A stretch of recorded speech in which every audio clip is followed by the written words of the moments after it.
Pour l'instant, je peux peut-être afficher ça. Ah oui, du coup, maintenant, d'accord, ok.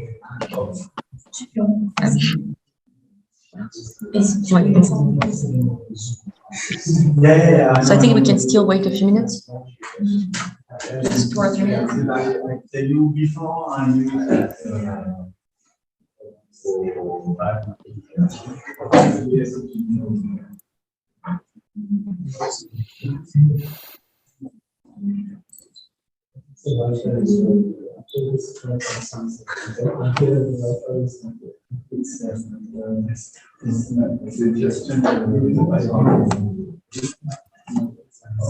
yes, no, this is not very good.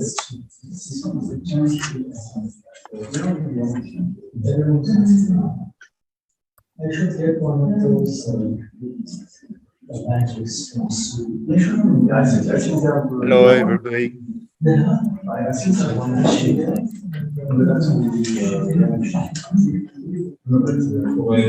Comment on sait on n'a pas d'autre moyen de savoir quelles sont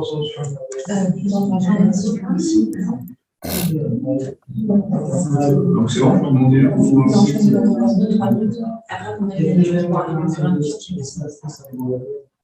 yes,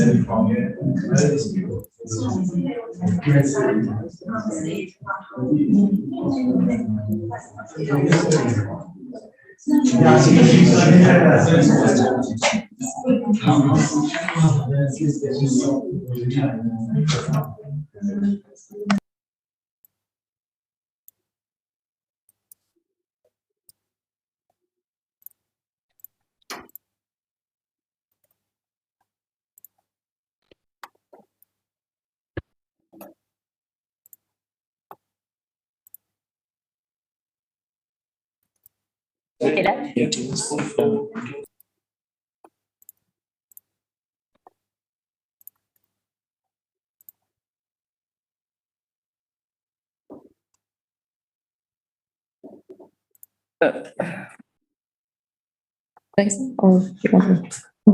Okay.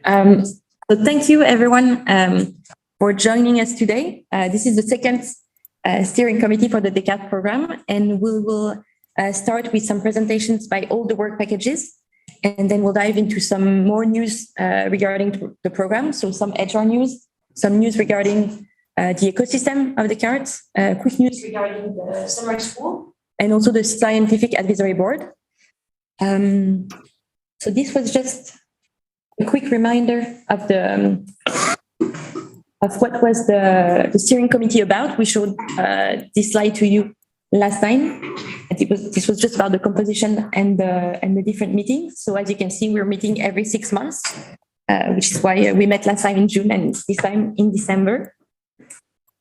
And as I said, this will be our agenda today. So we will start with the presentations. If the work package 1 is ready, I think we can dive directly into them. Okay, hi, good morning, good afternoon, everybody. So this is work packages 1, 2, 3, and 8. So my name is Arvind Ishwaran. I'm an associate professor at NTU.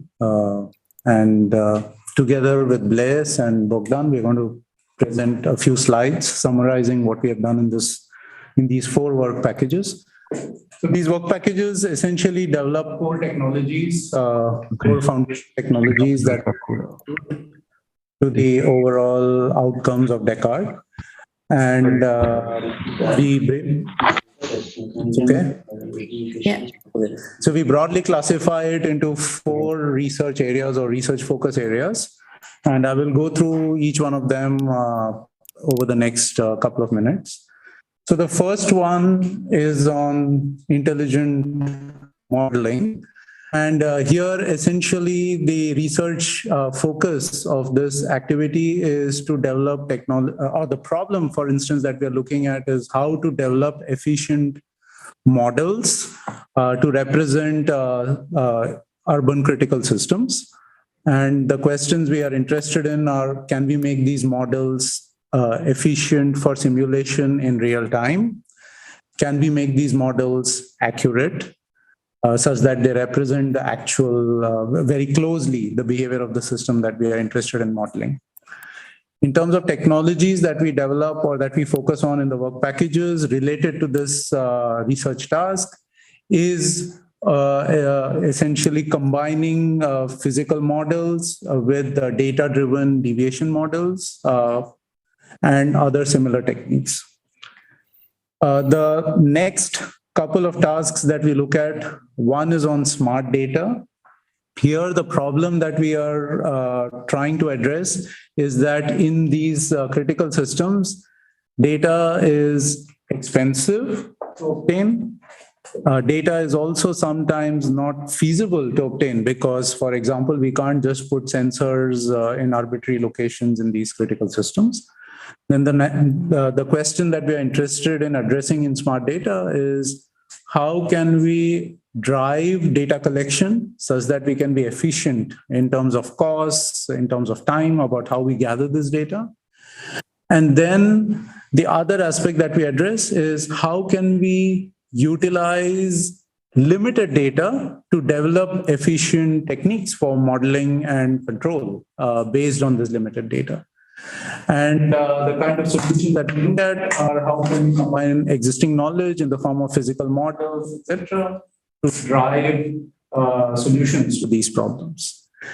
In terms of intelligent control, which is the third box at the bottom right here, we are essentially looking at how hybrid twins or these intelligent modeling solutions can then be eventually utilized for predictions and then also for taking real-time operational control decisions for these critical systems.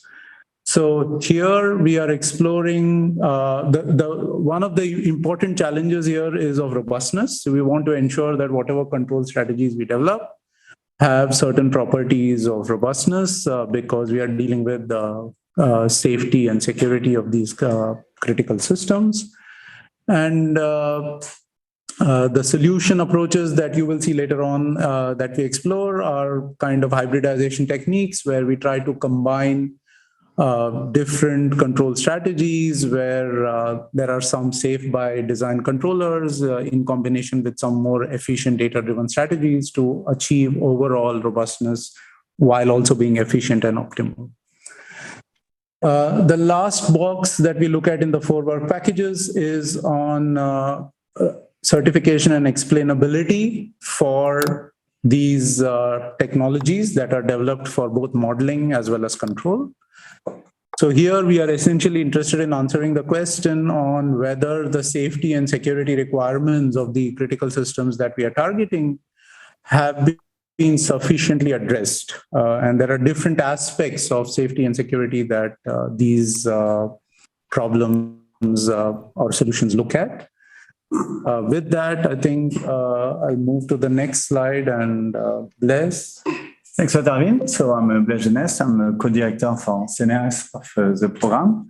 So here the point is to explain how the timeline of these 4 work packages, and it would be quite generic to actually all the work packages, and also the interfaces with the other work package.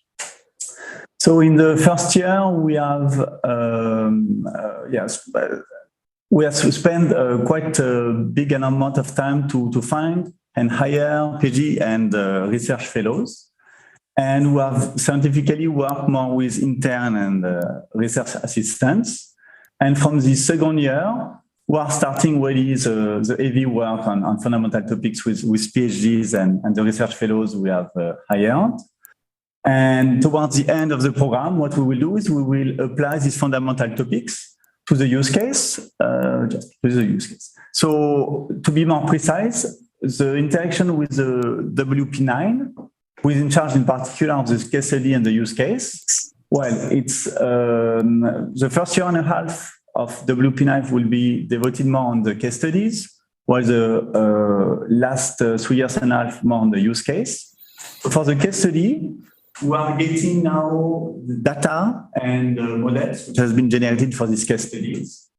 And this allows us to understand the generic problematics and to feed really the work. We in turn use the case studies in order as proof of concepts to show after 2 years, let's say, what we are starting to develop as fundamental topics. In the second phase of the program, we will use the use case which will have been defined to focus more on very specific problematics which have to be solved in order to handle the use case. And of course, towards the end of the program, as I said, we will apply what we have developed to the use case, and in particular, through integrating in the builder the different prototypes that we have developed and which will be useful to handle the use case. Okay, so more scientifically, of course, what we do is really develop hybrid AI, and we have started that on day one. But thanks to the hybrid twins we are getting from the case studies, we will from now focus more specifically on the physics-aware part where the hybrid twins are useful. So this will be true for all 4 topics that have been described by Arvind. So more particularly on smart data, we have, of course, getting the data from the case study, and so we can do signal processing and data processing from this data. And in the second part, about the use case, we will be able both to, of course, get the data and process it from the use case, but also be able to input to help getting the right data that we will need from the use case. On the handling critical system part, we started from the beginning to look at safety and privacy. That's, of course, very important. And there is here very important interfaces with WP4 and 5, in particular around explainability, to provide interface for the explainability to the humans. And in the second part, in the last part of the program, thanks to guidelines which will be brought by WP6, 7, and X, we will be able to focus more precisely the right notion about fairness and accountability. So I let now Bogdan present the highlights of what we have done in 2022. Thank you, Blaise. So I'm Bogdan Kautis. I'm a professor of computer science at the University of Paris-Saclay. And I am the French lead PI for the work package 2 within pillar 1 in Descartes. So over the first year of the project, of the program, we have obtained results on hybrid AI in the 4 main areas that were mentioned before. So intelligent modeling, smart data, critical systems, and intelligent control. And often I would say these results are at the intersection of 2 of these main areas. And of course, without going over an exhaustive list of our contributions, I will give next some indications on some of our contributions. And of course, we are here to answer your questions or to detail further if you may want to learn more on any of these topics. So regarding intelligent modeling for hybrid AI, we have obtained results on, in particular, on continual learning, which is a way to extract knowledge or to distill knowledge that could then be used for hybrid AI methods. And here the knowledge comes from data, and in particular from deep learning models trained on that data. We have also worked on hybrid twin synthesis, both in a generic framework, but also in a specific framework that targets the UTM case study and works with real data, time series data for wind field prediction.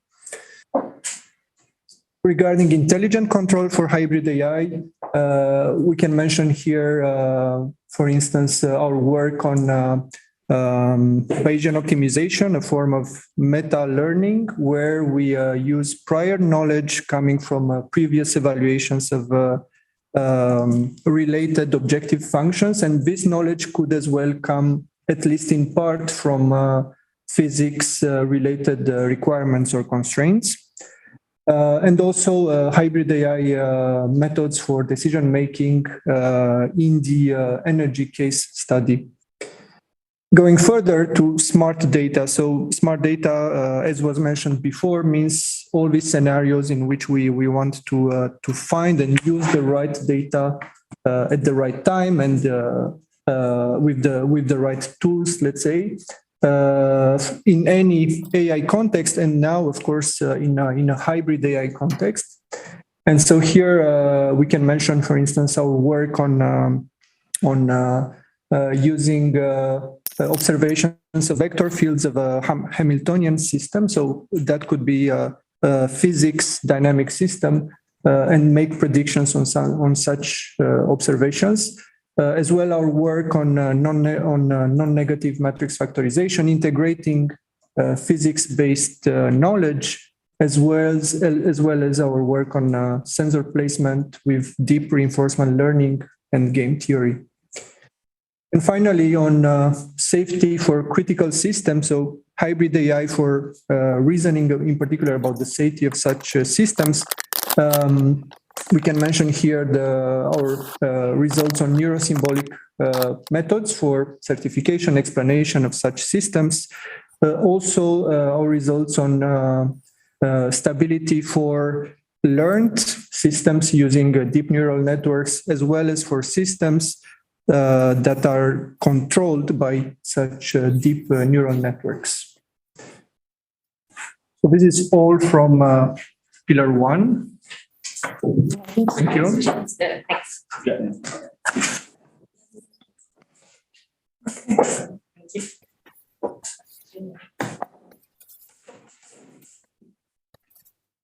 Okay. Hi. Hello. I'm Su Jian from A-Star. I'm also A-Star co-director in Descartes project. And I'm also lead work package Singapore lead PI for work package 5, work package for natural language processing. Now let me talk about the work on work package 4 and work package 5. These two work package look into the hybrid AI research from human-computer interaction, as well as natural language processing perspective. For natural language processing, specifically, we look into two types of research. One on understanding of social media using hybrid AI approach. Another is using natural language as a front end to support the hybrid AI system, as well as the operator's decisions. For the human-computer interaction, work package 4 looking into interactive explainability, as well as bias and error correction. Package 4 also looking to online perception, control, and decision, and its interaction with behavior of a complex system for the decision making. I will elaborate a bit further in the highlights of the first year's work. So the timeline is pretty much in line with the other work packages. Basically, that we have spending more time on hiring PhDs and research fellows. While on the other hand, we already started work with the research assistant as well as the interns to look into fundamental topics. Along the progress over the years, the work will move more to application and builder integration. But in fact, we already start work package 5, already start some data exploration to prepare for the demonstration. And we also know that we share the common interests with a couple of other work packages in terms of public perception on a couple of demonstration topics. So here is elaboration on the work we have done in this year. So work package 4 have been built a data set, and we have done extensive benchmarking of SOTA depth estimation algorithms. And we find that we demonstrate the lack of robustness in the current approach under weather condition and sensor corruption. And currently, we run a computation in the international conference on remote agent. And we also looking to design of new interaction techniques for road planning with remote agents, as well as we're looking to new interaction techniques for explainability. So there are two specific research topics under natural language processing for the social media understanding. The first one is on multi-turn sentiment and the emotion in the conversation.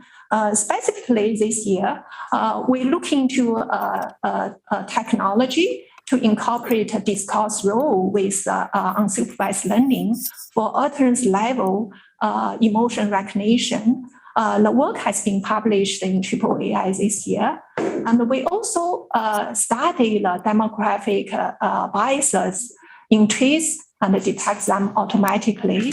The work has been submitted to Journal of Online Social Network and Media.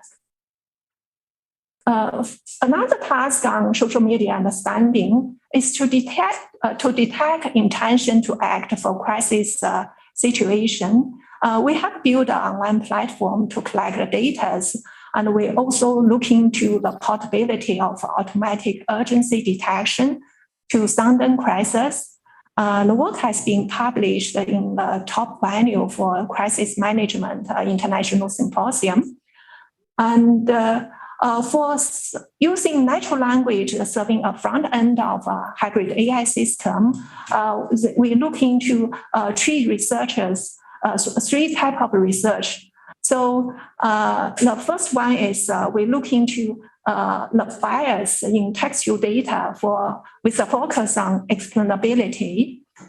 The second one is that we're looking to dialogue comprehension and summarization. So we're looking to a smart data technique that is a data augmentation or task-oriented dialogue understanding. And we're also looking to the multitask approach for the abstractive summarization. The work has been published in ACL this year, a top NLP venue.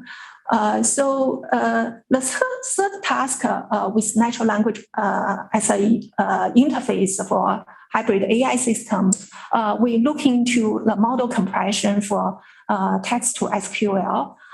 This technique is to build a natural language interface to facilitate the user, a normal user, to allow them to explore information across, large scale, large amount of SQL database, so that they can interact with the database to collect information without a kind of a professional knowledge which required for the knowledge for SQL language. So before our work, the technique only can run, the deep learning model can only run on GPU server. We speed up the models for 2 times. It now can run at the GPU server, which is very critical for the application and deployment for these techniques. So this is my quick update. Yes, thank you. Who are the second one? And I think it's Jennifer online. Yeah. Oh, okay. She's online. Yes. Right. Hello, everybody. My name is Jennifer Ang. I'm Associate Professor in Philosophy with the Singapore University of Social Sciences. I'm also the lead PI of WP6 on ethics. So I'm here to give a brief introduction and also update of 3 work packages, WP6 on ethics, WP7 on legal framework and communication, and WPX on an anthropological study of Descartes. So the diagram on the right will be familiar to you because this is what is presented in the very first slide. So my brief is on how do we situate human values, interests, applications, and aspirations, which is on the left, together with what we are doing in Descartes, and also to discuss about the impact on humans in smart cities. So let me begin with WP6.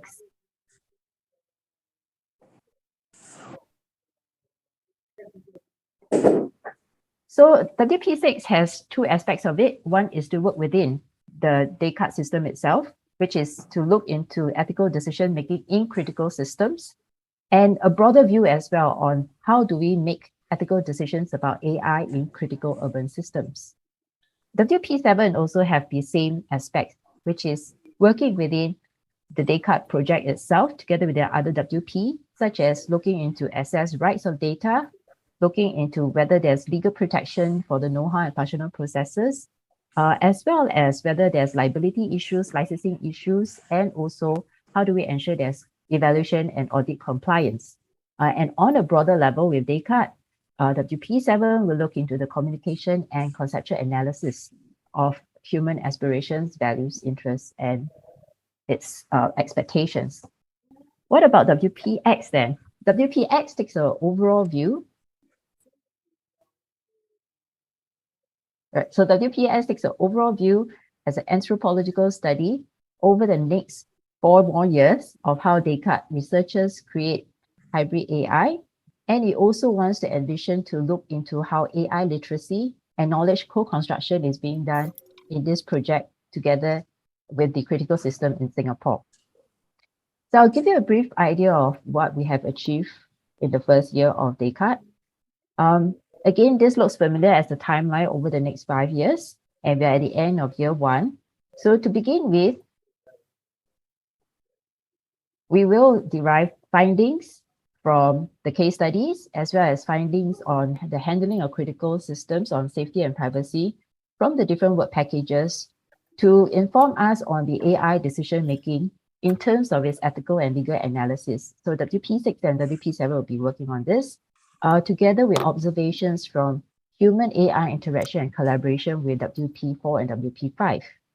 Based on what we will find from these findings and analysis, we will develop ethics and legal recommendations as guidelines to inform WP4 and 5 on how human and AI collaboration and interfaces should work out in an ethical and legal framework, as well as understanding how fairness and accountability ought to be looked into in Descartes.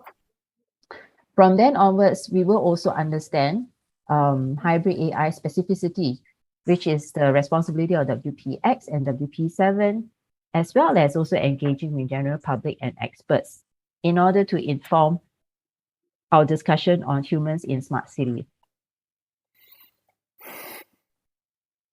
Next. The research outcome we have thus far in 2002 are a presentation at the Philosophy of City Annual Conference, which is regarding the technological rationality and technological planning ideas about using Singapore as an example in the University of Turin in October. There was also a preparation that is being carried out by WP7 about trustworthy hybrid AI within a fundamental rights framework, looking into novel legal tools to ensure transparency, at the same time also incentivizing innovation while creating value. At the same time, WPX is also in preparation with WP1 and 3 on a collaborative paper on the explainability of hybrid AI. Next. So what's to come? This is 2002 still.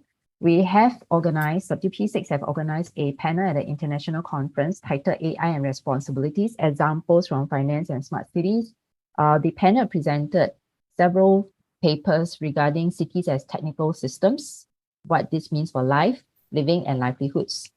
WPX was also busy with the preparation of seminars on AI organizational design as well as social politics. So what is to come in 2023 is to continue to design workshops, international workshops with 5 panels on the ethics of autonomy in smart city that will be conducted in SUSS and NUS in December 2023. And this will be hosted by WP6. And for WP7, they will look into the elaboration of communication survey on the public acceptance of AI drones, which spans across the application and areas in Singapore. Lastly, WPX will start elaborating the tools for analysis that they're going to use for the ethnographic semi-structured interviews that will be conducted on Descartes participants. So that's all from me from WP6, 7, and X. I'm happy to take questions. Thank you. Thank you very much, Jennifer. And now I'm going to leave the floor to Paco, who will present his slides.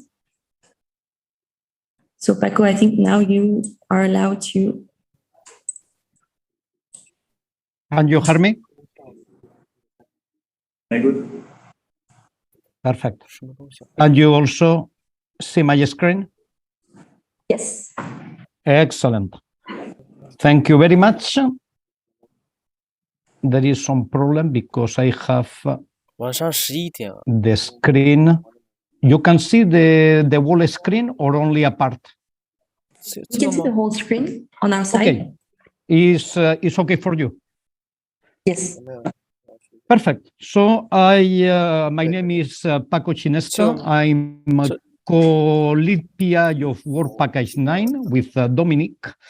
And our role in Descartes is there are 3 main aspects. The first one concerns the demonstrators in order to demonstrate the added value of this hybrid AI, in which we are addressing digital energy, the drone trajectory planning, in which there are many physics that are coupled, and the remote sensing for diagnosis and prognosis from mobile sensors. We are using again drones in this task. The other main objective of this work package is to create the Descartes Builder, that is a computational platform in order to create data-driven applications. And finally, define the use case on which we should work all together for the next 4 years. So if I move to the next slide, I will start with the Descartes Builder. And the main outcomes of the year was the first component are already ready. But obviously today, this is not automatic. This is manually chained all around the process. The workflow is today validated because we construct with it the 3 demonstrators that we are describing later. We expect in October 2023 for the second year of Descartes having a beta version with basics technologies. And we expect after October 2023 start introducing and integrating all the developments that are coming from the other work packages from 1 to 8. So today we are making a lot of developments concerning... Paco, we don't see your slides. Sorry. Oh, wow. So effectively, there is a problem. Maybe Celia, can you take the lead, please? Yeah, I can. So I'm gonna stop. We see the slides, actually. We see them. The problem is not on you, Paco. I don't think you can see. You can see. We can see them on our side as well. So maybe. Okay. So I will. I try without without using the presentation mode. You can see now. Yeah. Okay. So this is the one that concerns the builder that I just mentioned about all the ingredients, and you can see obviously in this scheme that all the components in the Descartes project are present. And as just mentioned, we expect that after October 2023, start integrating more sophisticated technologies that we are elaborating. Today, we are making a lot of development in physics-based models in order to solve them in real time, because this is compulsory in order to construct the hybrid twins. And for that, we are solving models coming from physics, solid mechanics, fluid mechanics, electromagnetism, thermal science, everything, by using advanced model order reduction technologies applied in classical discretization technologies like finite elements, finite volumes, etc. From the point of view of the data-driven modeling, we are using state-of-the-art technologies like recurrent neural networks or LSTM to model time series, convolutional or graph neural network to consider images. We are making also research or fundamental research in physics-informed or physics-augmented neural networks, and also in thermodynamics-informed neural networks with many publications. And we are introducing reinforced and transfer learning and regularized polynomial regressions when the amount of data is not so large. We are making data assimilation because at the end of the day, we need to assimilate the data that we collect into the parametric models that we are using.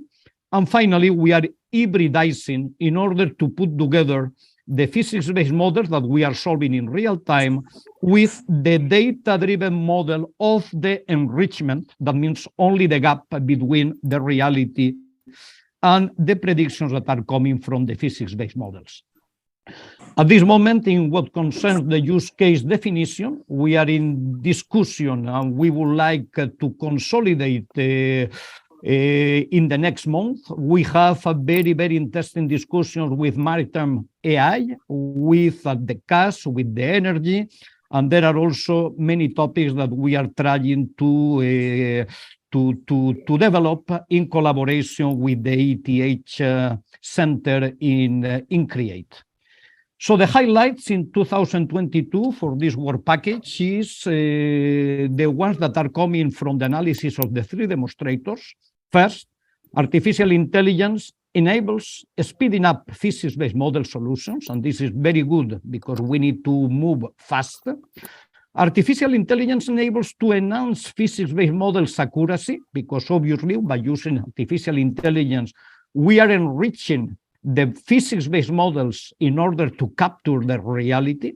But at the same time, physics-based models enables to reduce the amount of data. This was something that was mentioned in Work Package 2.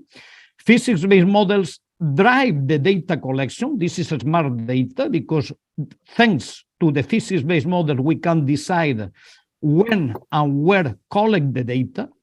Physics-based models enables easier explanation because it's something that is coming from centuries of science and technology.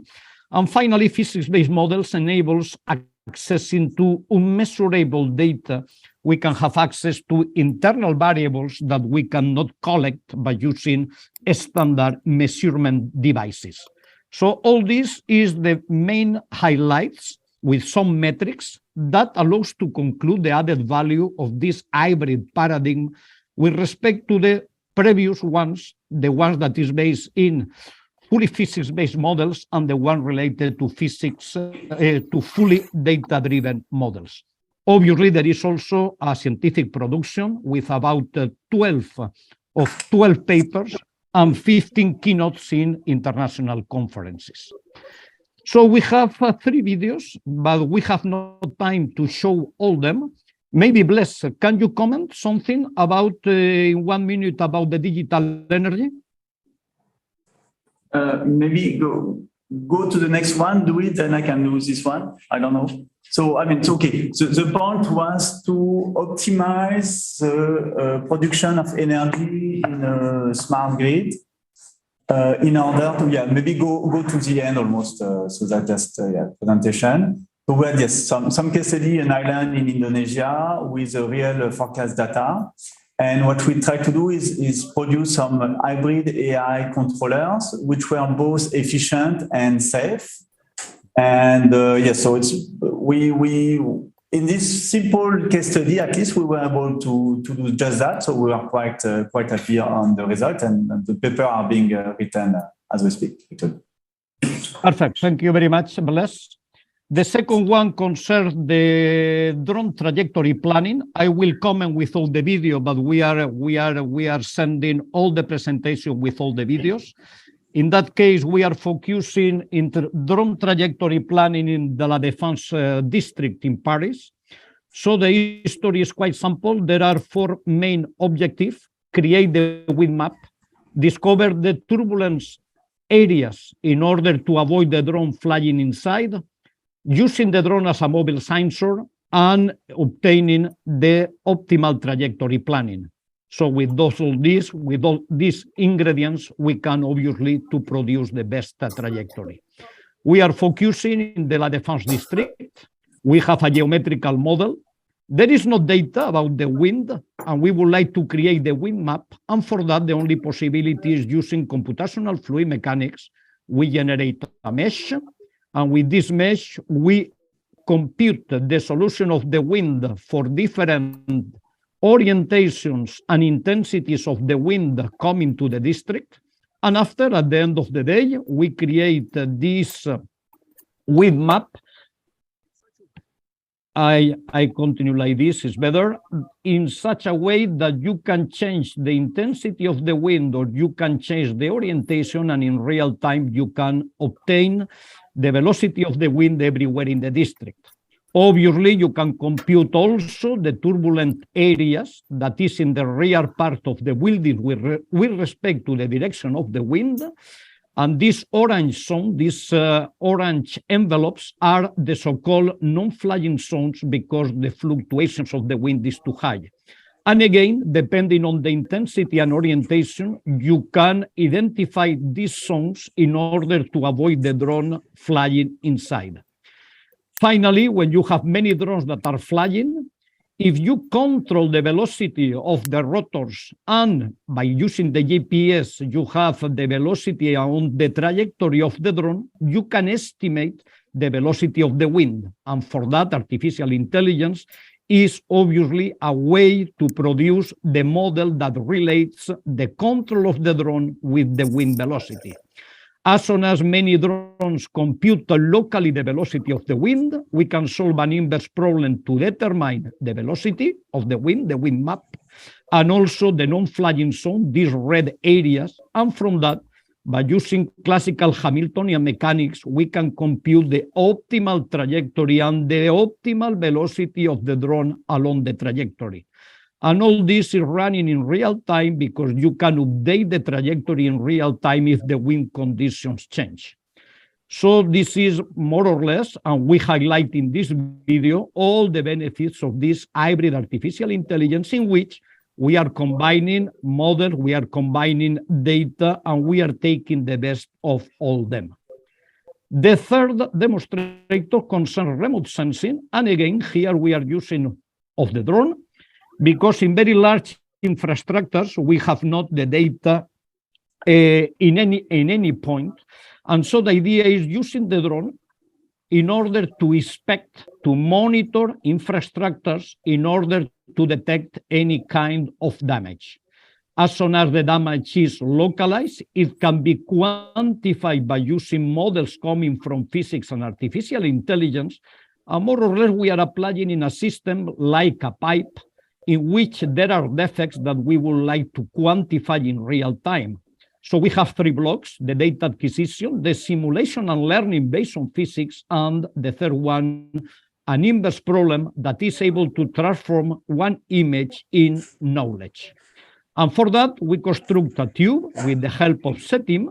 We have a drone that is collecting the data by flying around. The accuracy in the monitoring is fantastic. It's about 0.3 millimeters, the precision. And from all the knowledge that is coming from thermomechanics that we are simulating by using a solver, a computational solver, at the end of the day, we have, by using regressions, a computational device that as soon as you change the parameter, the thickness, the material, the velocity of impact in real time, you can determine not only the deformation, but also the internal variables like plastic deformation, damage, or stresses. So as soon as you have this, by learning, the problem is sample, we obtain data, we solve an inverse problem, and at the end we have the solution. And this is the operation. You have the pipe. The drone is able to make the measurements, and in real time we can superpose the thermomechanical fields on the tube. So this is for the remote sensing. Now, what is the roadmap for the next year? First, we should contact new industrial partners depending on the problems that we would like to address. We need to continue developing the Descartes builder. We need to define the use case and start the first developments on it. We continue working in these three demonstrators, and in particular by including the human and societal dimensions. There is not only non-flying zones because the turbulence, there is also non-flying zones by ethical considerations. And we would like to couple all this with virtual, augmented, and hybrid reality. That is something that we are making today in collaboration with Work Package 4. So we started working with the Marina Bay district in Singapore, and we have today a first simulation about the wind map, in which you can see that we can change the velocity of the wind, and in real time we can obtain what is the velocity everywhere in the district. And this is important, obviously, in order to perform the trajectory planning of the drones. In collaboration also with our partners, we are working at this moment in two domains. The first one is the collision risk. You can see many drones going to the same place, and we have an algorithm that we can certify, and this is new, we can certify that avoids any collision with the only knowledge of the position of the drones around. With only this information, we have an algorithm that allows to prevent this kind of risk. And to prove it, we are now buying several drones in the Create Tower in Singapore and also in my group here in Paris, in order to introduce this algorithm in the controller and proving that we can obviously to check and certify this point. And the last point concerns the satellite visibility. And in this case, you see the drone is flying in La Défense district, and we have the zones in red that are the zones in which we have not 3 satellites, and this means that we have problem of orientation because there is not the GPS information. Today, we are trying to move to other applications, and this is also a video in which the wind map is used for air pollution. We are simulating an emission, and you can consider larger, different positions, different wind velocity, and we can evaluate what is the diffusion inside the district. So this is something that we are elaborating today, and we have the first results that are very, very encouraging. To finish, we are also, by using 3D printing, creating a reduced model of Marina Bay in Singapore.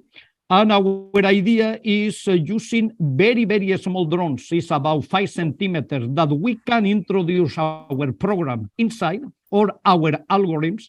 And we are trying to fly probably for June 2023, for the second year of Descartes, all the algorithms that we presented today, all the videos that we create synthetically by using simulation, very probably in 6 months, the small drones will fly in this reduced model of the Marina Bay.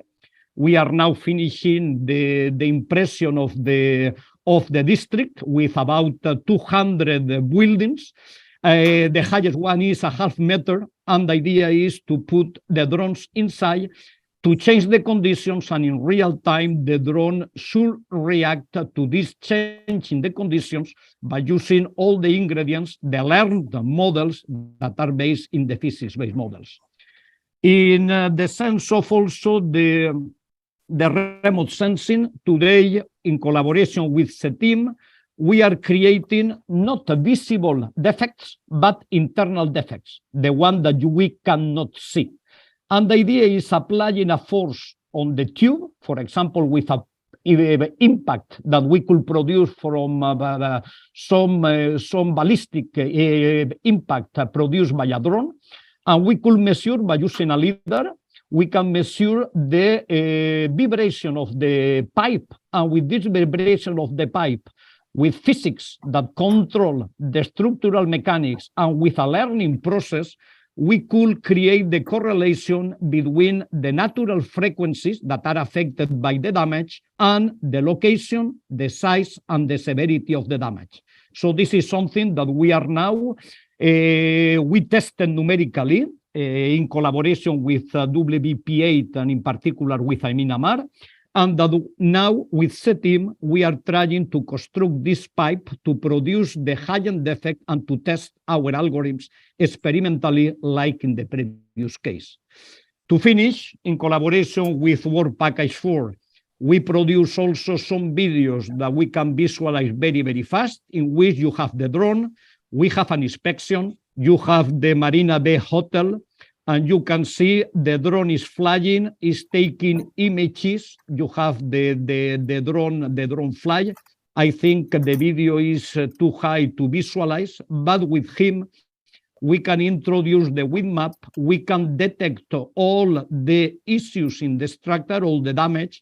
And by using physics-based models, you can manipulate something in which you have a crack, and we can transform this crack in the stress intensity, in the corrosion progression, in all the things that allows prognosis and predictive maintenance. And finally, in collaboration with Work Package 7, we are trying also to introduce many aspects that are coming from the human and social science, are not purely technical, in which with a drone is flying, there are many issues because it's not a technical problem. There are issues concerning the privacy, concerning the security, and concerning many other topics that should be taken into account, because everything obviously in these technologies is not purely technical. So this is the main developments that we obtain in this WP9. Thank you very much. Thank you very much, Paco. I think we'll take some questions now. If any of you have any questions regarding any of the work packages that just presented their work.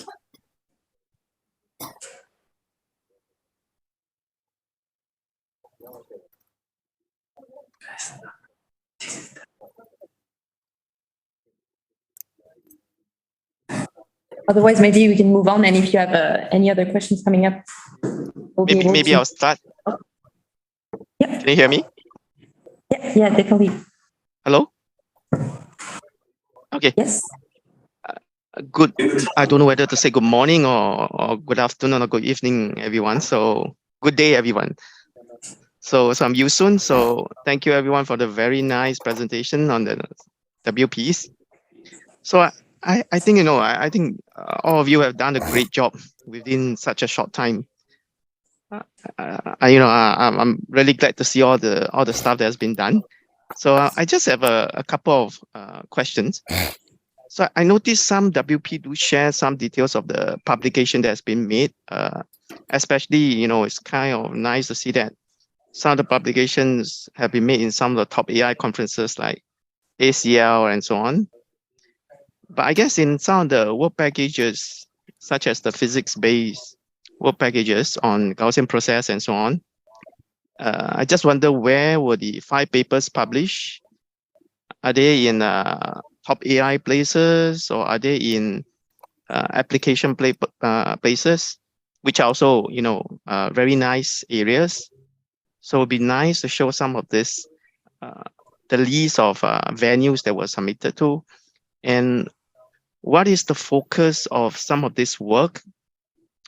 In a sense that, is the contribution coming from novel algorithms or mostly from impact in the applications? Would be nice to have some of this field. about some of these existing works on the different WPs.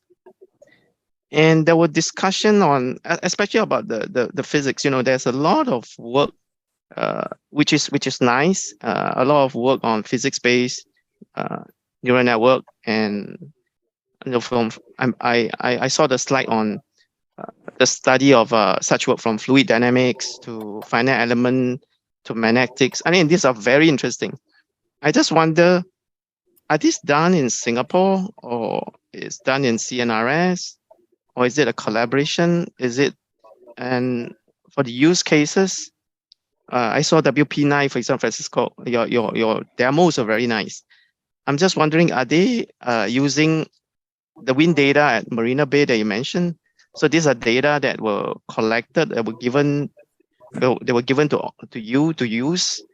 And how does the physics inform neural networks architecture at the moment compared with, for example, current state of the art like NVIDIA's SimNet toolkit and those that are already out there, so that we have a feel of what is the direction you're moving toward? Is it more fundamental research, or is it a lot more on creating impact in the industry, in the social aspects?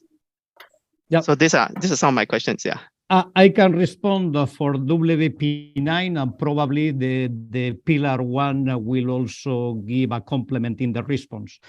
In pillar 9, in Work Package 9, the main issue is we have not too much data.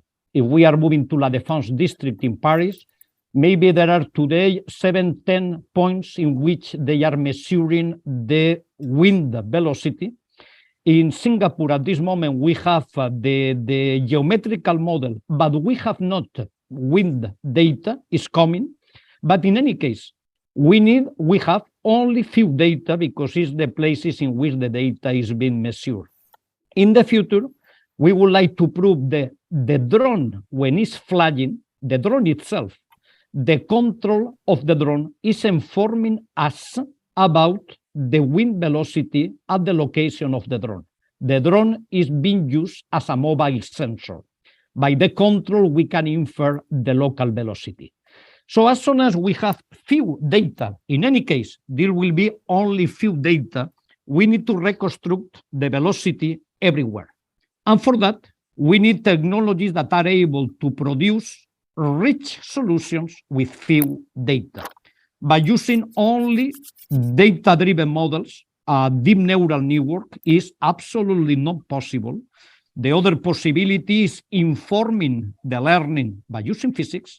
And we have two possibilities: using a neural network and enforcing the Navier-Stokes equations. This is one thing that we propose and we produce in WP8. The other possibility is creating a surrogate, that is the velocity everywhere in the district with respect to the boundary conditions that are parameterized. And in that case, you can produce with few data, about 10 data, you can reconstruct the velocity of the wind everywhere. In this first year, we prepare all the algorithms. In the next years, we need to validate, and validate means measuring the velocity and trying to check that the one things that we are predicting is the ones that we are measuring. This is from the applicative point of view. From the fundamental point of view, in WP9, we are creating thermodynamics-informed neural networks. This means a neural network that is not informed by the Navier-Stokes equation. The only thing that we restrict is this neural network should learn a model that conserve energy and create positive dissipation to be or to fulfill with the first and second principles of thermodynamics. And with that, by combining this with transfer learning and by combining it with recurrent neural networks, we can create excellent predictions that we check in reduced models, not in the real life models, and we can produce very, very accurate solutions with very few amount of data. With respect to the journals, sometimes it's journals and applications, Many times the journals in which we are publishing the fundamental research is the journals of the AE-Cube, the ones that are focusing in artificial intelligence, pattern recognition, etc. Bless, maybe you can give also a response concerning pillar 1. Yeah, so Abik has prepared Okay, sure. some. No, okay, sorry sure. for that. Yeah, thanks, Yusun, very much for raising this point. So for pillar 1, we have like the work packages 1, 2, and 3. Work package 1 focusing more on formal methods and certification and analysis, that kind of stuff. So work package 2 being more on analytics and probably data processing, and work package 3 being more on mathematical optimization. So therefore, you see, I think this is something in computer science we are all aware. So of course, AI, the contributions in AI could come from fundamental contributions in other classical fields in computer science.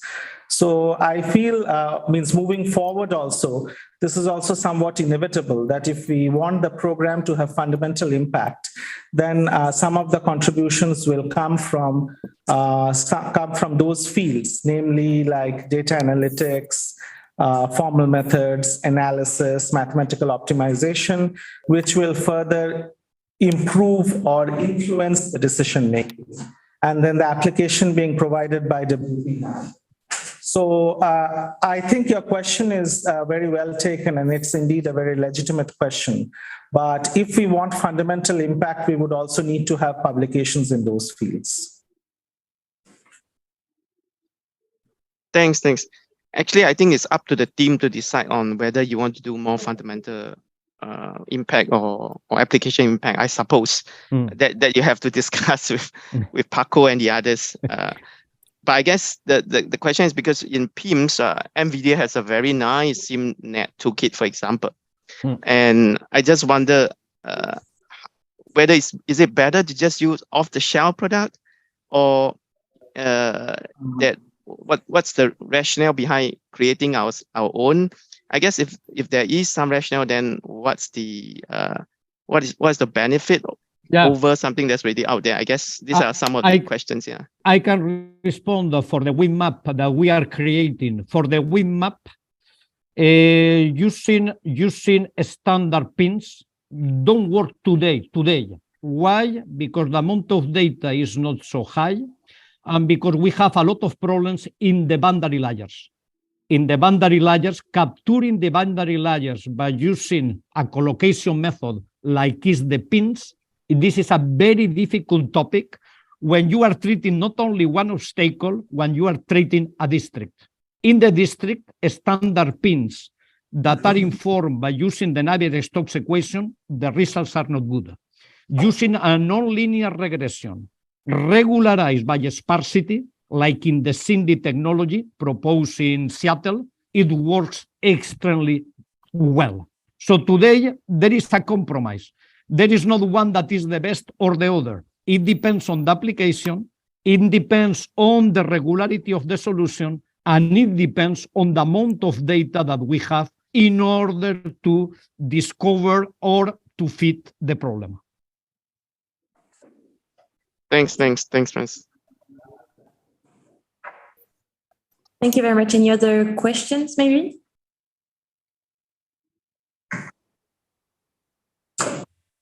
Otherwise, I think maybe we can move on.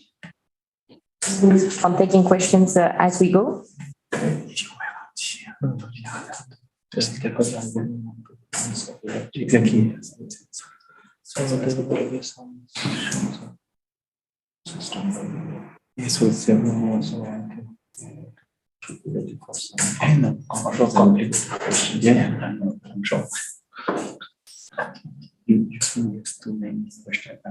No.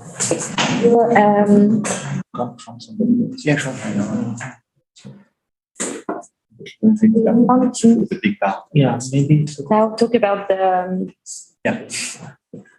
summer school.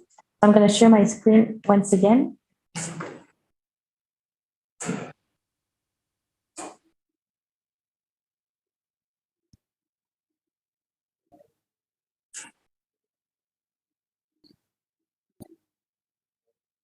Let me know if you can maybe all see my screen.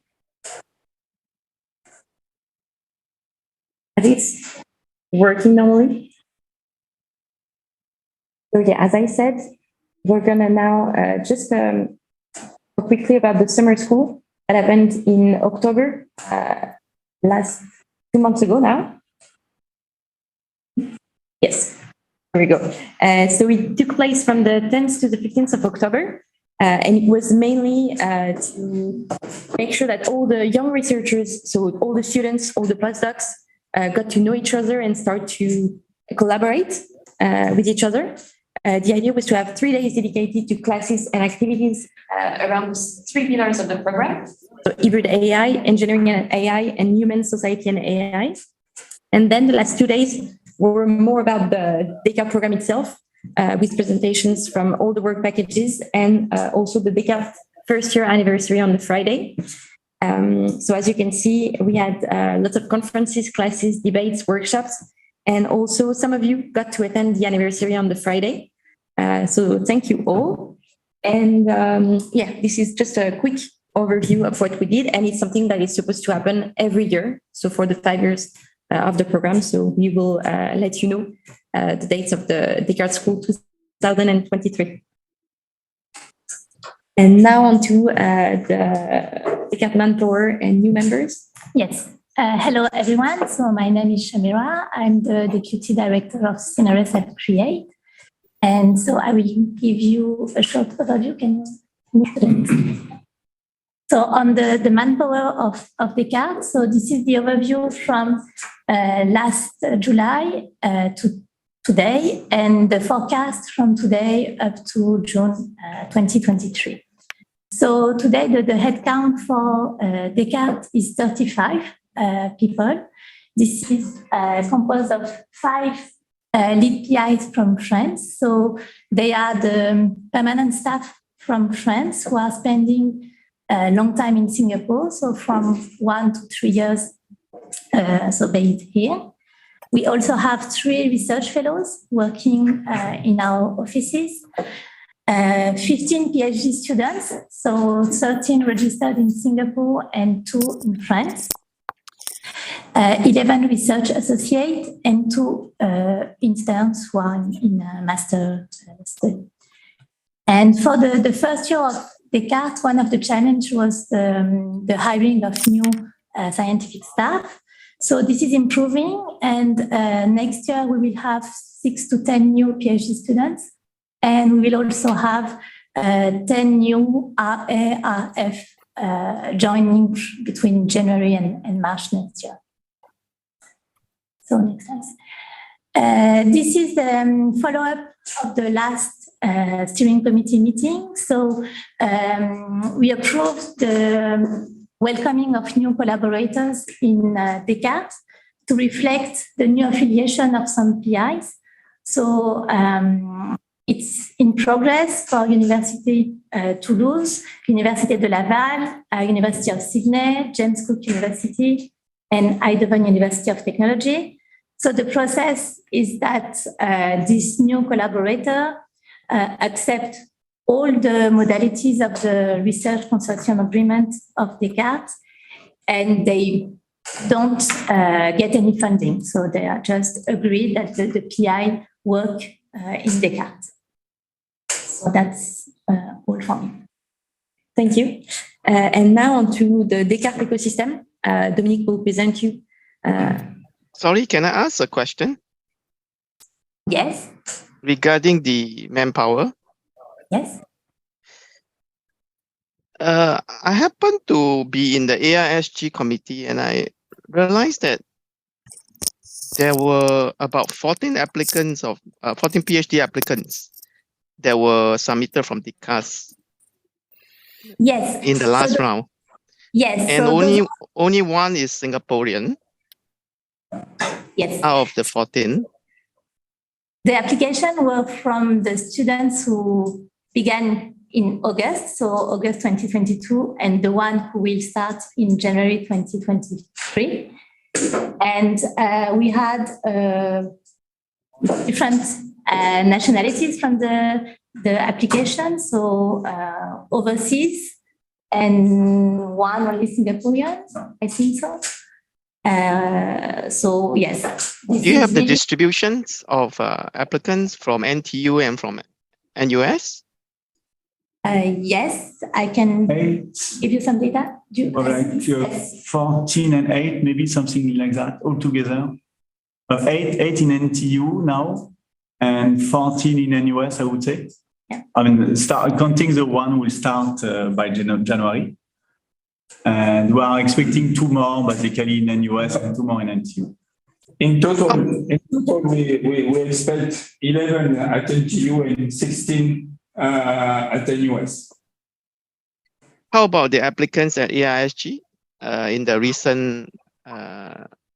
Yeah, it was 5 and 7. It's really balanced. Yeah, we try to be reasonable, I mean, like to respect the big order. So there's more PhD students in NUS than in NTU. We had more applicants from NUS than in NTU, but it was like 6 and 8, I think. And I mean, I know what you mean. I don't think so. The distribution I'm seeing is very skewed. But now, from the shortlist we have, yes, it's very skewed. I agree with you, but what we submitted was not skewed. Maybe we can take it offline because I'm not sure it's the right place to discuss that. But I guess we should do some more marketing for more Singaporean, because as an advisor, I didn't even receive any information about application for AISG. And I have 2 Singaporeans who have applied to me, and I'm not aware of this. True, but it was really Descartes PhD students, so it wasn't generic. You know, it was, I mean, by agreement with the ASG, it had to be students who had PhD scholarship awarded by Descartes.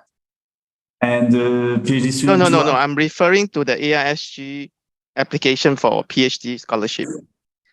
So AISG will provide the scholarship, and yes, and for that, my question is that was it marketed properly? You soon. Maybe we can explain later in another meeting if you want, but the scheme is not really this one. Yeah, exactly. The student first apply to the Descartes PhD, then we go to AI Singapore. So they need to be given a PhD position in the university first before they can apply to AI Singapore. And from Descartes. That's the rules with AI Singapore. So we can discuss on that if you want later. But because I'm liaising with AI Singapore right now on this issue, so it'd be good to know some of these things, because I think we need more Singaporean. Yeah, for sure. That's the objective. Yeah. Yeah, we are very happy with that. Yeah. So yeah, we can discuss. But if you know how to get more Singaporean students, that's fine, of course. Thanks. Thank you, Yusuf.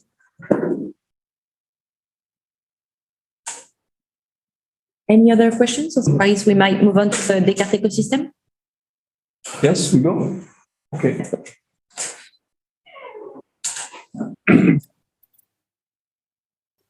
So the idea of this presentation is to describe what we call the Descartes ecosystem, and why we want to put in place this Descartes ecosystem, and how we can put it in place. So the idea of this Descartes ecosystem is to really to meet the strong demand from industry. We'll explain a little bit later. And the idea is really to, at the end, somewhere to anticipate the use case. The use cases we have to define as it is mandatory by CREATE in the context of the smart city. So today, the slide I will present to you just after have been already presented during the governing board of CNRS at CREATE on the November 9. And the board was okay with the idea of this Descartes ecosystem, and today to present to you to the steering committee, and if we can the idea is to validate the idea. So it's me. Okay. Just to remind you something on this, on the Descartes research agreement, we have signed, all of us, in December 21.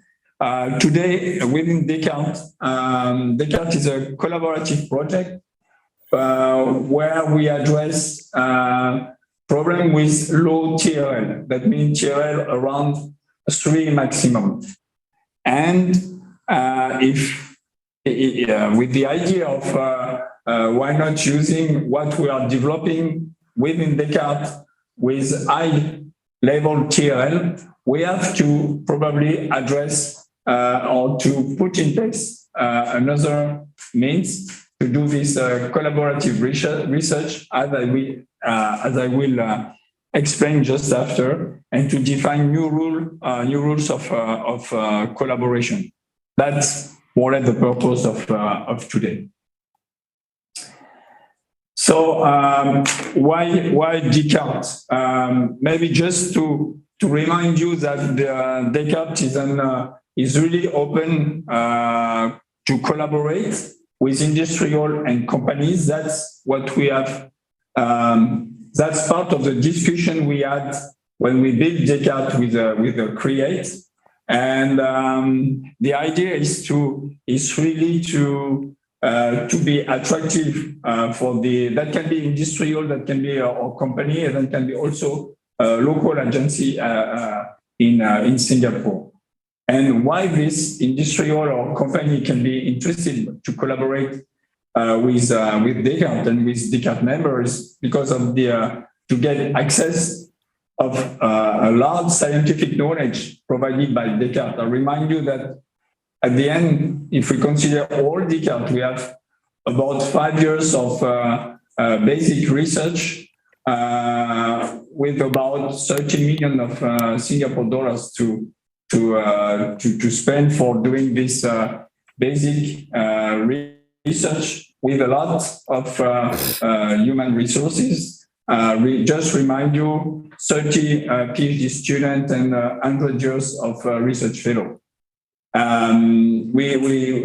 As we explained also and as we sign also in the research collaborative agreement, within Descartes we are able and we want to share the knowledge and the experience we can have by doing all this research from WP1 to WP9. That's the idea. And of course, they can be interesting because to enlarge their networking and to be able to satisfy their needs. So just some specificities of Descartes very, very quickly. As we explained just before, the main specificity of Descartes is of course the concept of hybrid AI. And based on this, how can I say? Based on the work done on this on the WP9 and on some previous modeling software we had in this WP9, as Paco present just before and explained a little bit the question of use. We can develop some specific approach right now to address some proof of concept to demonstrate that this hybrid AI concept can be applied. It can be very very efficient. So that's the background of some members of Descartes, and all these backgrounds are already listed in the research collaborative agreement. Two specific items also for Descartes is the development of new methodologies for advanced modeling and dedicated tools That's what we want to do in WP9, and in particular for the builder we want to deliver. I remind you that this builder of Descartes is one of the main outcomes we have to deliver after 5 years of the project. And of course, the multidisciplinary approach and the human-centric approach is very important, crucial for the project.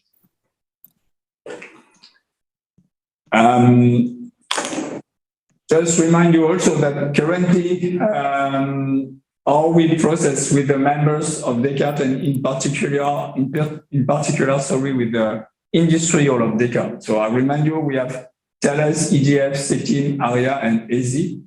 And for all this industrial, today we are working closely with this industrial to develop some proof of concept. I could present you some video on that. And for all this proof of concept, we have done and we have demonstrated some hybrid AI models, and we demonstrate that these models can be applied and can be efficient. So the next step regarding these case studies or proof of concept can be to develop more advanced proof of concept models, but staying within Descartes, staying at low TRL, as I said before. And potentially, we can use this proof of concept, or we can use this basic hybrid AI models to go to higher TRL, maybe for commercial purpose with the industrial members. But in this case, that cannot be within Descartes. We have to find another way to do this. Currently, we have, as we already explained during the first scientific committee meeting, we have currently some industrials, non-members of Descartes, who wants to collaborate with Descartes. So I give you some non-exhaustive list on this slide with Naval Group, with SKF, with Alstom, with H3 Dynamics, with Immersion, and with Flying Whales, but we have some other contact currently. And so today, with all these with all these industrial, we don't have any collaboration with Descartes. So that's why I put that typically the case study or the proof of concept with all these industrial have to be done if we want, if we can. And for all the case studies they want to address, we have to develop some new hybrid AI models or approaches. Of course, if we want to go at, and of course, if we address this proof of concept in basic modeling within Descartes, we have to stay to maintain the low TRL.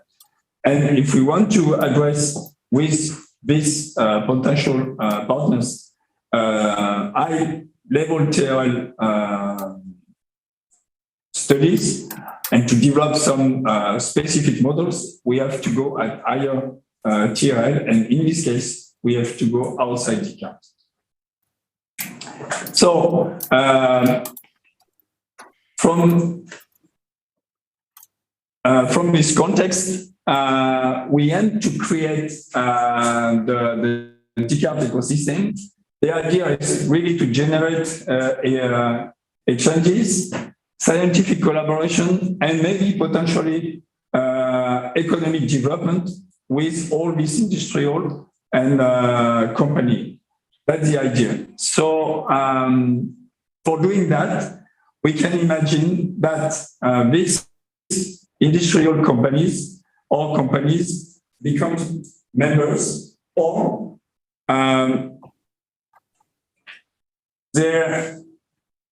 we can implement with them some what I call satellite collaborative projects with these industrial companies even if they are members or partners. And I will explain just now what is members, what is partners, the difference.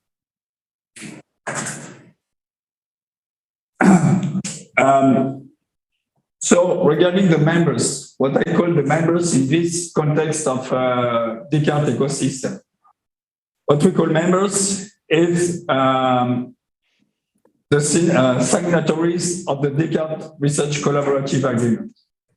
So today we are members.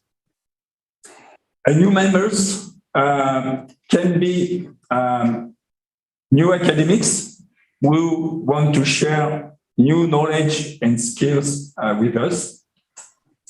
That can be also industrial or companies that perform research on AI and want to develop tools that can be integrated in the workflow of Descartes. We have today currently some example of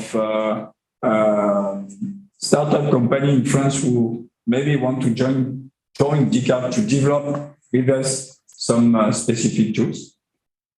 There can be also industrial companies that wish to address proof of concept with low TRL, as I say, and applying the Descartes hybrid AI workflow, as I mentioned before. So that can be the members. And to become members, as we will define just after, it's a decision and a specific validation I will explain just after. Regarding the partners, that can be company or industrial who want to collaborate with us and at minima with CNRS at Create via collaborative projects related to Descartes. Again, I will explain, and we will collaborate in what I call the collaborative satellite project hosted by CNRS at Create. So to become members, oh, sorry, it's not the good one. Thank you. To become members. So the basic things is that the new members must accept the Descartes Research Collaborative Agreement, which was signed in December 2021 by all of us. And they must have accept this Research Collaborative Agreement without negotiation. That permits to simplify the procedure and to have for all of them, all of us, the same, of course, collaborative agreement. To join Descartes as the new members must be agreed by all the members.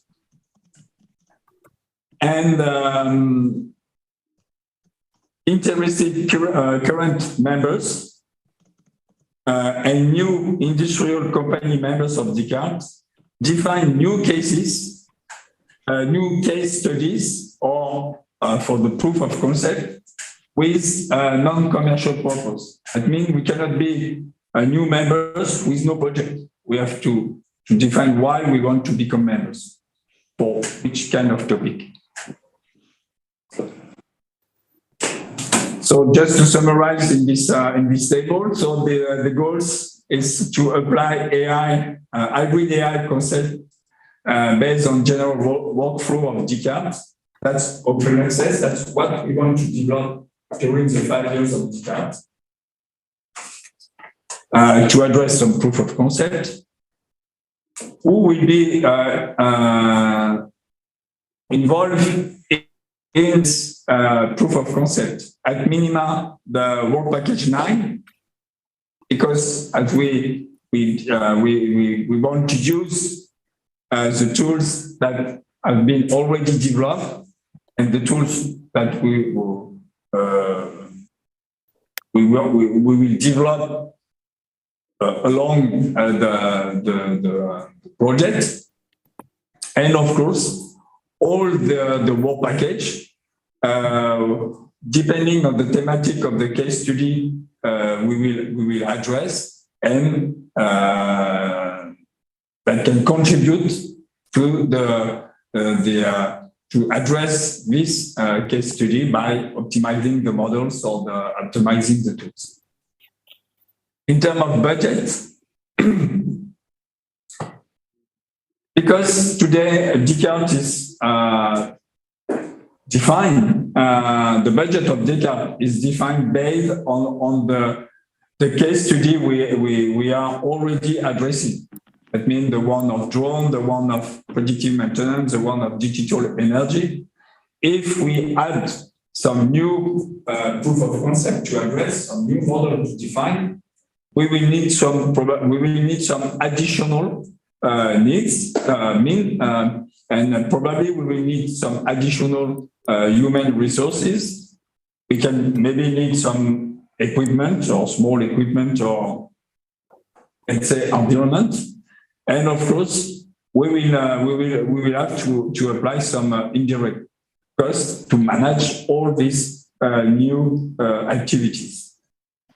So that means that this budget, this additional budget, have to be considered and have to be paid by the new members. So we have to find the way when we will have the agreement with these new members to define, to explain, and to agree on this new budget. So we propose here on the flight procedure to integrate the new members. So the first step, or let's say the preliminary step, is that the potential candidates and the Descartes sign an NDA, and the idea of the signing of this NDA is to inform the potential candidate of the Descartes Research Collaborative Agreement that he have to agree. And at the same time, CNRS at Create will send a letter of intention or a letter of intent of the new application to inform the scientific committee members. So these two actions will be done at the same time. And if no objection within, let's say, 10 days after reception of the letter, we can consider that the procedure of integration can be launched. So in this case, the step one will be that the candidate must send an application letter to the Descartes steering committee for describing the motivation, why he wants to integrate the Descartes project, the contribution to Descartes in terms of topic of the case study, the human resource involvement, if the new member is able to supply some data that we can, real data that can be used for addressing the case study or and defining the model, and of course about the budget. The timing, the candidate wishes to integrate Descartes as member, and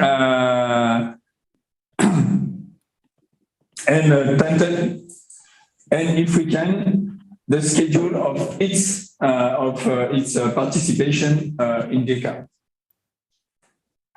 And the last one is, of course, that its commitment to accept the Descartes Research Collaborative Agreement and without negotiation.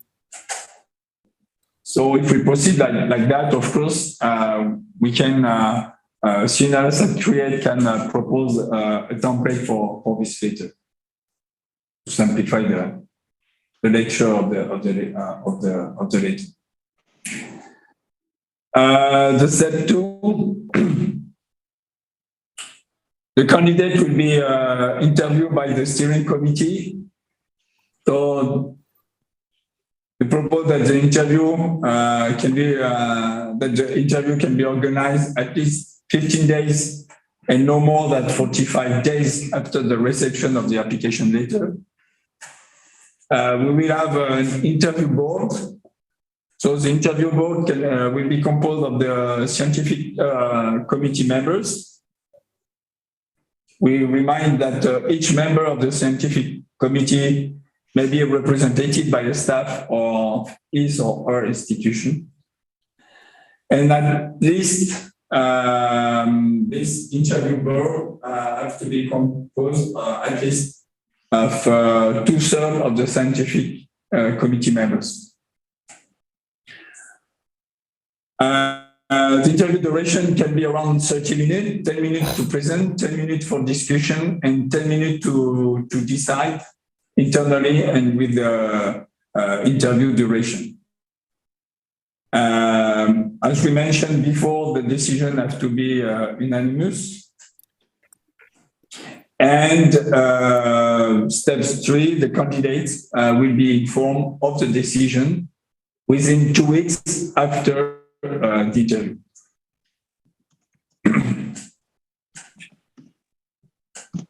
And of course, during or just when we will start the procedure, we will inform the NRF create that we are on the procedure to maybe integrate a new members.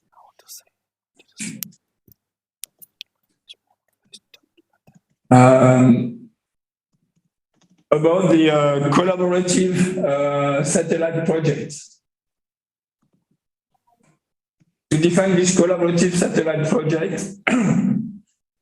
that can be, I remind you, is to go from low TRL to higher TRL. That can be done by members or partners of Descartes. And they can be involved in this project.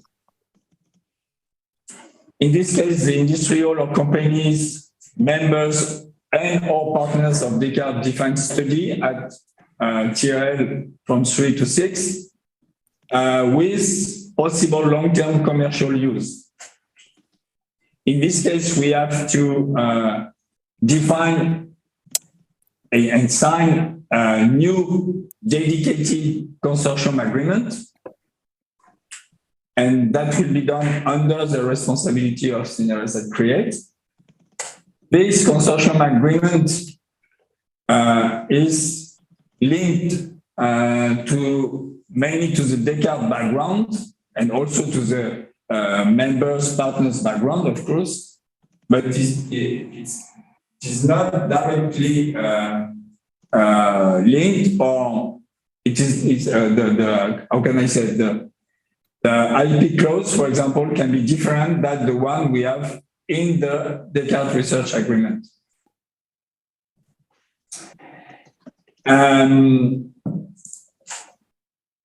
We will propose, I will define just after how to initiate this, the procedure to initiate the satellite project. Just to mention that we can imagine several options or several ways to collaborate in this satellite project.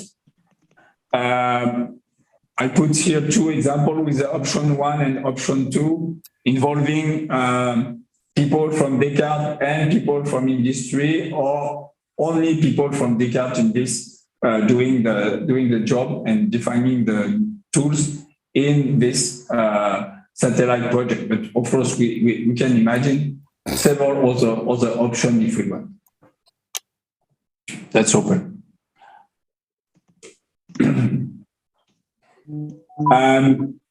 So I summarize on this table what I said just before. So nothing special here. The goals going to higher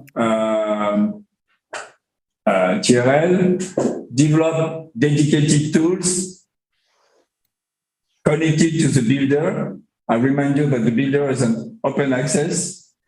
But in this case, if we develop some dedicated tools using the builder, we will have probably to define some licensing to address the problem we want to study, and to define some rules of using what we are developing specifically in this satellite project.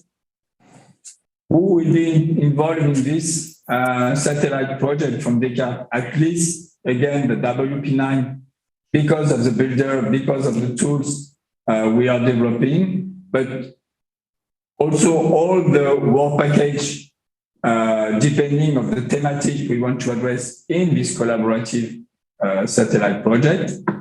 And again, because these satellite projects are not today defined in within Descartes, we have no budget to address this satellite project. We have to define some the budget that the industrial or the company will have to consider and to pay to address this this satellite project, and probably may need to grant the human resource some operating budget and some indirect costs.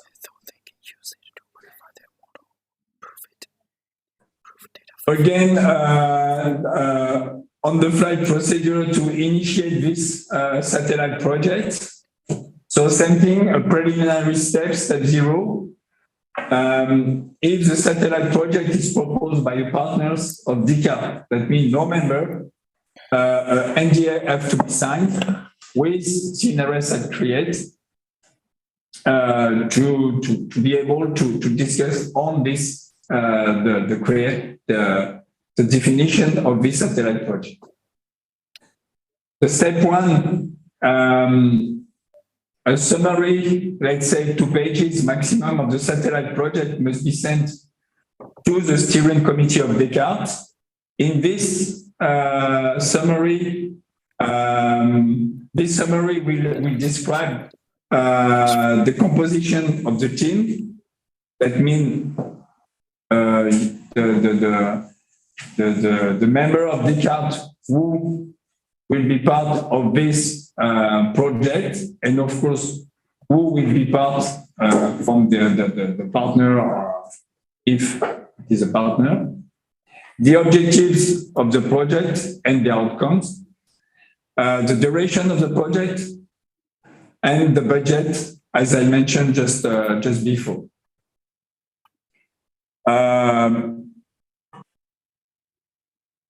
Somewhere in this summary, we have to define also the background which will be involved in this project, and some schedule regarding the starting date of the project and the duration, as we mentioned before. Again, we can propose a template for this summary to simplify the review of it. Step 2, we can imagine that we have a simple information to the Descartes steering committee in the case of the use of Descartes non-confidential background and open access builder. That means that we want to address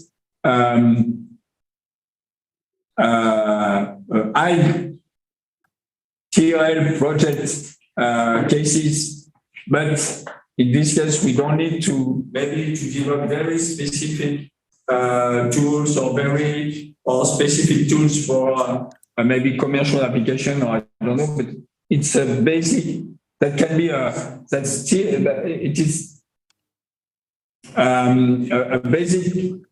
How can I say?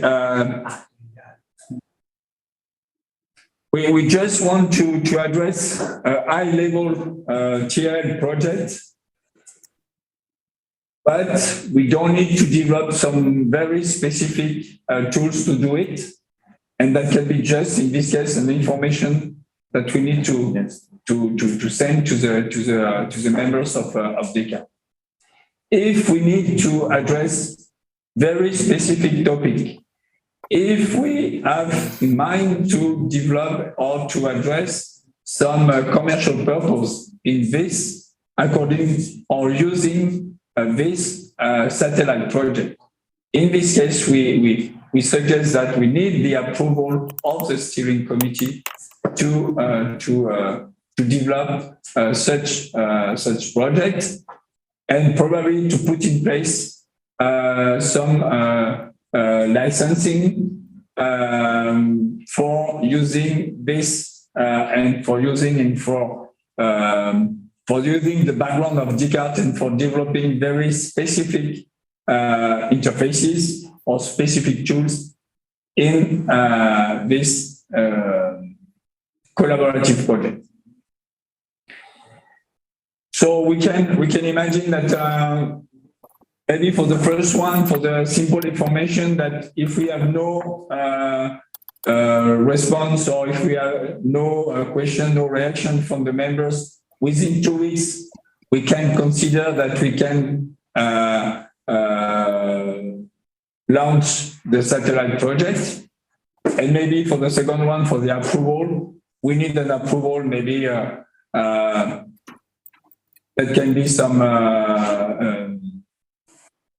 to fill up some documents by the steering committee, or again, we can consider that if after 2 weeks we have no reaction for the steering committee, we can consider that we can launch the satellite project. So this part maybe have to be different. Of course, for all cases, in all cases, the NRF create will be informed by the CNRS at create that we want to address some new collaborative project. The writing of the consortium agreement will be under the responsibility of the CNRS at create, and we will propose a template for this collaborative agreement, and of course this template will be probably modified according to the cases we want to address. It will be different. Just to conclude, I don't know if we need this slide, so it's okay, and maybe that's the last one. Okay. So yeah, I think I have to stop here. Maybe I was a little bit too long. So I guess you have some questions. So please don't hesitate.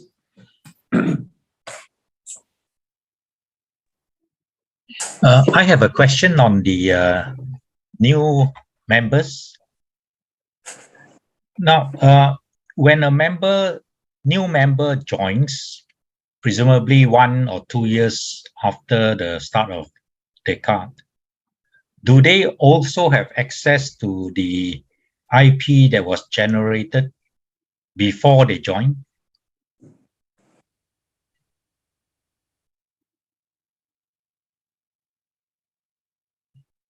I don't think so. Yeah. It should not be, right? Yeah. I think in the research collaborative agreement we have currently, the IP the IP each member has before starting Descartes is not sharing. Clear? No, but I guess I'm Jean-Yves from CNRS. I guess you're talking about the IP generated in Descartes. Yeah, yes. Academics or industrial partners can use the IP generated. No, I mean that based on what is signed already with the research collaborative agreement, as we don't share in this research collaborative agreement, the one we have today, we don't share the IP we have before Descartes. If the members join Descartes during Descartes, we cannot share the IP generated by Descartes with these new members. We will share with him the IP share when he will join Descartes. That's the same idea. Yeah. Just to be clear, so the new members will only have access to the new IP that is generated after the date of joining.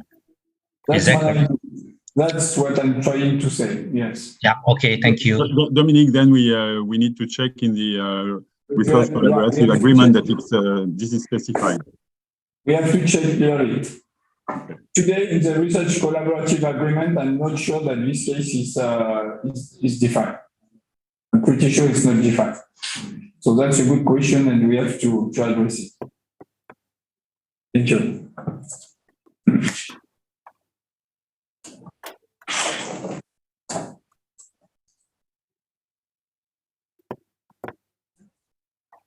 Any other questions or remarks regarding this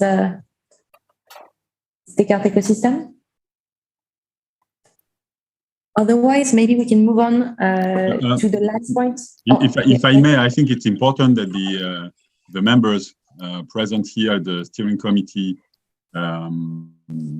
say something about this view, the presentation of Dominique, because in principle, if this is agreed by the steering committee, this will be will proceed, and Dominique will proceed in the first collaborative projects and eventually candidatures for new membership. So I don't know. Well, at least please say if you agree or disagree on the process.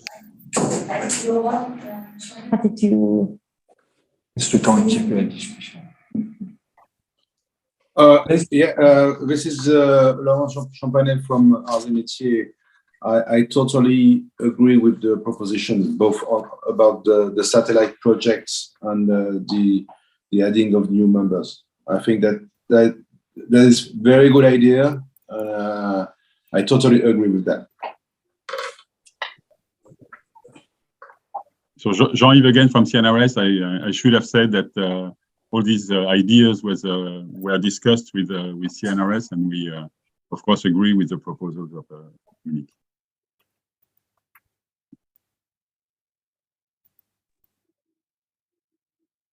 I'm just curious.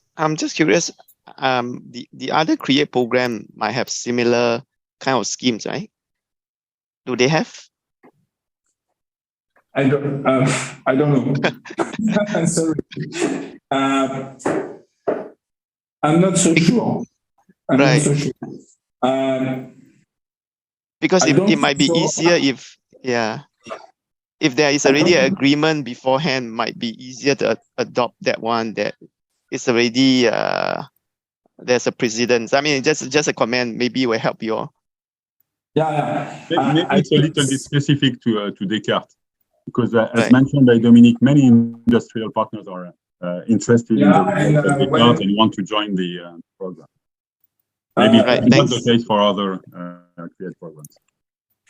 When we present this slide to the governing board of CNRS at CREATE 1 month ago, of course the NRF is part of this governing board, and there is no comment saying that they have already this kind of agreement with the other program of CREATE. So that's why I suppose there is no other example like this, but I can check, of course. We can check, and of course, if there is, we have to maybe to take some example.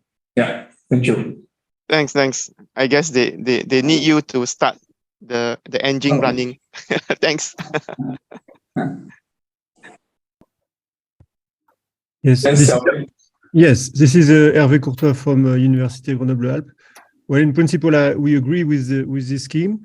Did you send already some documents? Maybe I missed that, so that we can read in more detail. We send you the slide already. Yes. So if you didn't receive the slide, we can forward you again. No problem. We sent you only the slide 2 weeks ago, more or less. Okay, I think I have this. Yes. Okay. Sorry. So as Jean-Yves said just before, the idea is really to be able to start the process with some of the industrial who want to collaborate, and to start the process as soon as possible. So if there is no objection today. We have in mind probably to start at minima the process with the NDA with some industrial. Maybe we can send some NDA template for tomorrow to this industrial, and then probably initiate the process during January.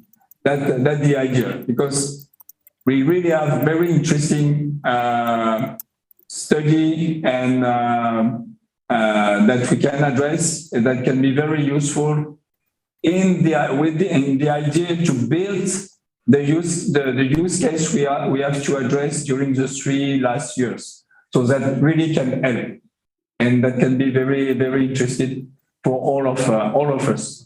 Not only WP9. That's why I put also all the other work package are really concerned. Not concerned. Can be involved in all the projects we want to address, and all the study we want to address in this scheme. Amit, you want to add something? No, not really. I'm okay. But this, yeah. Are there any questions on the structure? So it's more like a project structure, it seems. Sorry, kindly go ahead. Yeah, I could probably add later. Yeah. Sorry. So I just wanted to say that I agree with the objective and the broad principles of both the new member and the satellite project proposals. I'm just a little bit worried about the details, because consortium projects tend to be can be quite complicated, especially involving commercial entities from different countries. So I think it would be great if we see a few examples that we can then go through, and some of the maybe the procedures and the principles may have to be changed if after seeing the first few examples go through. Thank you. Thank you. Yeah, maybe just to now add to this. So this point was raised earlier also, that because the project duration is 5 years, so even if it is the Descartes IP, like somebody joins in the 3rd year or 4th year, and the IP has been generated earlier, whether that party will have access to it. So either that can be clearly specified. That means we can have a template that whenever somebody joins, they have access, and that is the understanding. Okay. There are 2 other ways of doing it. One is to have a membership structure, and people pay a membership fee. Then they have access to everything. Yeah. And the other one is to identify. So this point was also made just now about that commercial entities, there might be complications. The other is to identify it sector-wise. That means within one sector, within one commercial sector, there is only one industrial partner. So this issue does not really arise. This issue of a potential loss of potential loss by joining this consortium does not arise. So just to point out some of the models that exist, I think this model is quite clean. This is more like a almost like they are doing a project together, and almost like the Descartes is a technical consultant or a group of technical consultants who help their project. Or maybe the word consultant is not very good. Yeah, I understand. But no, but they provide the technical expertise. Maybe consultant isn't a very good word. But in that case, there could be a clean template that anytime you join, this is the formula of the IPs that you will get access to. Yeah. So that can be all the IPs, or that can be a formula that it goes X years back or something like that. But it's quite clean. So yeah, for sure. And the comment we have before, we have to work on this IP, as you said, and And the idea is really to define a template, as you said also, Yeah. to be sure that we will apply the same rules for everyone. And we know the rules we will apply. So we will work on it. Yeah, we will work on it and we will share. So that is where the tiering sometimes helps, that if they bring in more resources, then they get more preferential terms. But it need not be tiering in terms of the membership fee, but it can be tiering in terms of the IP access. That's where the tiering helps. So the idea of tiering can be weaved in this structure as well. Okay. We can have some discussion on that. Okay. Thank you, Abhi. I just have another quick question. Have you considered the case if a public agency would like to join either as a member or a member of the satellite project? Public agency meaning a government body, a ministry. It's quite possible actually. Yeah. Thank you. Honestly, I didn't consider this. Many consider the public agency to maybe be interesting by a use case and to be able to grant a use case. So if they want to become a member, so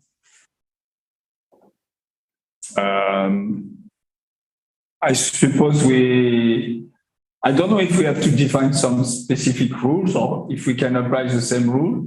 Probably it depends how they want to join. If they want to join I granted some specific study because of the role of agency. They provide both the use case, the grant, etc. That can be probably some specific rules to define. It can be a specific case, I guess. Maybe Avik, you have some. We have some models. So there are a number of industry consortium in Singapore that some of us are involved in. Okay. So there are different roles the public agencies can play. It depends on the model you follow. One possibility is that any public agency is by default a member. That means they can always engage. That's one. The other is that if there are specific activities within the consortium, like for example, some consortiums have special interest groups. So if a public agency volunteers to run a special interest group, then that public agency probably can partner more or things like that. So again, there are many possibilities. The most common possibility is that public agencies are by default members and they can engage and participate and collaborate if they're interested. That's a very common model. So I don't know, I'm sure this kind of thing, I don't want to take up too much time on this. Yeah. I'm sure there would be many thoughts among the steering committee members. Yeah.